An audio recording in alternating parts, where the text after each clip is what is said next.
सुबह उठते ही नेक बीवी के 3 काम जो घर में बरकत का जरिया बनती हैं। आज मैं आपको एक ऐसी कहानी सुनाने जा रहा हूं जिसे सुनकर शायद हर शौहर अपनी बीवी को नए नजरिए से देखेगा और हर बीवी समझ जाएगी कि कभी कभी घर में बरकत पैसे से नहीं, एक छोटी सी आदत से आती है। ये कहानी है फातिमा की, एक ऐसी औरत जिसके घर में न बड़ा कारोबार था, न कोई दौलत का खजाना, लेकिन पूरे मोहल्ले में उसकी मिसाल दी जाती थी क्योंकि उसके घर में अजीब सी बरकत थी। और एक दिन उसकी पड़ोसन ने उससे वो सवाल पूछ लिया जिसने सब कुछ बदल दिया। आखिर तुम्हारे घर में ऐसी बरकत आती कहां से है? एक ही गली में 2 घर आमने सामने थे। पहला घर फातिमा का, दूसरा घर नसीमा का। दोनों के शौहर मजदूरी करते थे। दोनों की आमदनी लगभग बराबर थी, लेकिन एक घर में हमेशा सुकून था और दूसरे घर में हमेशा परेशानी। नसीमा अक्सर सोचती, आखिर ऐसा क्यों? एक दिन नसीमा सुबह बहुत जल्दी उठी और उसने देखा कि फातिमा के घर की लाइट जल रही है। अभी फज्र में भी समय था। फातिमा वुजू कर रही थी। फिर उसने तस्बीह पढ़नी शुरू कर दी। सुभान अल्लाह, अल्हम्दुलिल्लाह, अल्लाहू अकबर।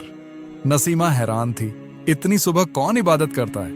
उसी दिन फातिमा ने कहा, दिन की शुरुआत अल्लाह के जिक्र से करो, दिल को सुकून मिलेगा। अल्लाह फरमाता है, याद रखो, अल्लाह के जिक्र से ही दिलों को सुकून मिलता है। कुछ दिन बाद नसीमा फिर फातिमा के घर गई। उसने देखा फातिमा अपने बच्चों को प्यार से जगा रही थी और फज्र की नमाज की तैयारी करा रही थी। फिर उसने अपने शौहर से कहा, फज्र का वक्त हो गया है। उसके शौहर मुस्कुराकर उठ गए। न कोई झगड़ा, न कोई शिकायत, बस नमाज की फिक्र। नसीमा हैरान थी। उसने पहली बार देखा कि एक घर की सुबह अल्लाह की इबादत से शुरू हो रही है। नबी सल्लल्लाहु अलैहि वसल्लम ने फज्र की नमाज की बड़ी फजीलत बयान की है।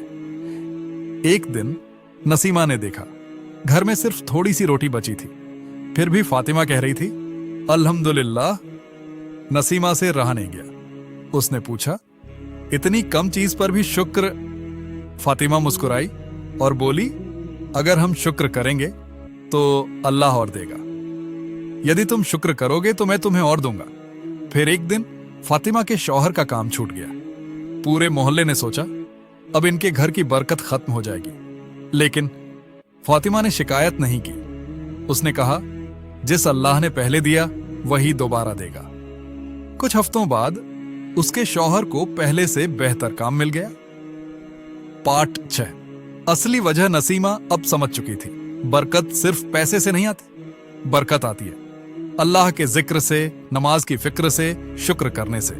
सालों बाद जब लोग फातिमा से पूछते, तुम्हारे घर में बरकत का राज क्या है, वो सिर्फ इतना कहती, मैंने बरकत को कभी पैसों में नहीं ढूंढा, मैंने उसे अल्लाह की आज्ञाकारिता में ढूंढा।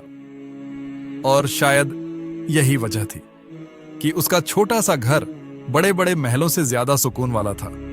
अल्लाह हमें भी जिक्र, नमाज और शुक्र वाली जिंदगी नसीब फरमाए। आमीन।